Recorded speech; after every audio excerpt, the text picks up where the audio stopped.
Hello and welcome to the sixth episode of SJ Talks. Today's point of contention revolves around this hashtag called All Lives Matter.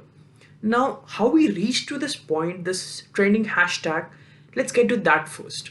A few weeks ago in USA, a man was killed in a public display of cruel barbarity by one of the US officials. What drew so much attention to the incident was that this man was choked to death by a police officer, whereas the police officer was kneeling on his neck while the man choked, begging for help. The man, father of five kids, was killed just because he was black in color. This man was George Floyd, and this incident took place under the supervision of Minnesota Police Department. But this one incident started this whole outrage, this whole protest against racism, the fine ingrained racism in America. Now these protests which started off after this incident slowly took up pace and started to build up around the world, not just in USA. What happened was, first it was physically, like people were taking out protests, etc. And then what happened was it started to spread online throughout the world.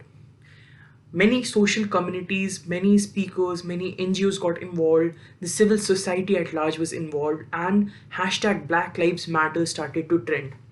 Now, this was a very good cause, considering how the whole world today is, kind of vocal about racism and understands the nuances of this whole situation. But then what happens is, to every proposition, there are some people who argue, there's some people who debate. There's some people who have who have actually nice points and nice arguments against the movement, but then there's some people who just debate for the sake of debating. Now, to counter this trending hashtag, that is hashtag hashtag Black Lives Matter, new hashtag was uh, raised. This was hashtag All Lives Matter. Now, if you are a layman who doesn't understand the whole situation broadly, you'll feel, what, this hashtag makes sense to me. Why not? All lives do matter. Why should I keep another community or race at a higher pedestal? Like, why? Right? If we are dealing with racism, then we are actually looking forward to equality. Then why should we keep black lives above others? But then that's where you miss the point, and that's what these people want to argue on. This is nothing but a classic case of ad hominem. What happens here is that people, for the sake of argument, start to divert the attention from the main topics and start to raise more emotional, more arguments based on the whole validity of the argument or the validity of the movement, or the validity of the naming, etc., which doesn't make sense at first, but it is very successful in diverting your attention to away from the cause itself. Now let's take up an analogy to understand this whole situation. For example, a mother has five sons. Now one of the son falls sick. He has fever. What will the mother do? Mother will care to him, will give him treatment, medicines, nice food, care and comfort, so that he is fit and healthy again, right? But now this is how we compare it to Black Lives Matter. This one son has been prejudiced against, has been subjected to racism throughout the centuries, and now what this mother or the state is doing is, or the people, civil society is doing is, they're curing them. They're bringing them to the equal pedestal with all the other sons so that he is healthy, fit, and can compete. This is as simple as that. But now let's factor this into the situation. One of the four sons start to shout, all sons matter, all sons are equal. Yes, definitely all sons are equal, but he's sick. That is the whole point here of the Black Lives Matter. Every life does matter, but black lives have been disputed against, have been raised against, they have been prejudiced against, they have been enslaved, they have been subjected to cruelty, to barbarity. They need to be lifted to a position of equality. You cannot have equality. Uh, you cannot have equality if someone or some race has been prejudiced against or is at a lower pedestal. If it is, then you have to raise that race to a better level, then only you can have equality.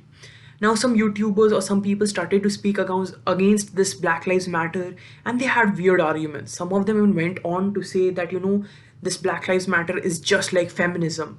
Like feminism in its name has bias towards feminists or bias towards the feminine or the female gender, and that is why feminism and Black Lives Matter don't make sense. Actually, they both do.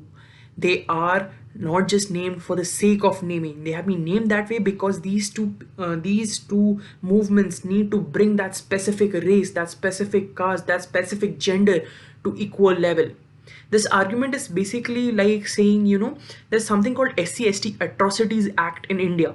It's like saying, because this act has SC/ST in its name, we should remove SC/ST from its name and have all citizens matter, or name it Indians Atrocities Act. That doesn't make sense. SC/ST Atrocities Act was there in the first place to combat against untouchability and racism against us SCs and STs. If you remove the name of SCs and STs from the Atrocity Act, the objective and the meaning and the definition of the act, that may still stand, but that won't make sense. You have an act for the SCs and ST to protect them, to bring them to an equal level, to give them more citizenship and bring them at an equal level with other citizens of India. But if you remove SC/ST from the name itself, aren't you starting the prejudice, the racism again? Just because you don't want them to be at that higher level, you cannot even concede the naming to them. That doesn't make sense. Secondly, even in India, the Supreme Court of India has held that equality can only be given to equals. Unequals, equality amongst unequals is inequality. Let's understand this from this point of view. If there are 5 students who are scoring, let's say 100, 90, 40, 40 and 30, or let's tweak that slightly, 100, 100, 100, 30, 40. The class teacher will have to give special preferences to these 30 and 40 students, right? Because if you don't bring them to the level of 100, 100 and 100, then that doesn't make sense. If you keep on teaching a student beyond perfection, he may, yes, score good marks, but at the same time, those resources can be utilized for other students so they can be brought at par. With this being said, this is what I wanted to say and share. Black lives matters. Black lives actually matter. And they have been put at an unequal pedestal for centuries. There have been civil wars fought for their liberation, to liberate them, to abolish slavery, right? But till today, America has something called racism finely ingrained. To combat that, to battle that, you need to have movements, and those movements can be named Black Lives Matter. Naming them All Lives Matter or just White Lives Matters doesn't make sense. That defeats the whole purpose of this movement. With this being said, stay safe, stay happy, be educated, and keep reading. Thank you.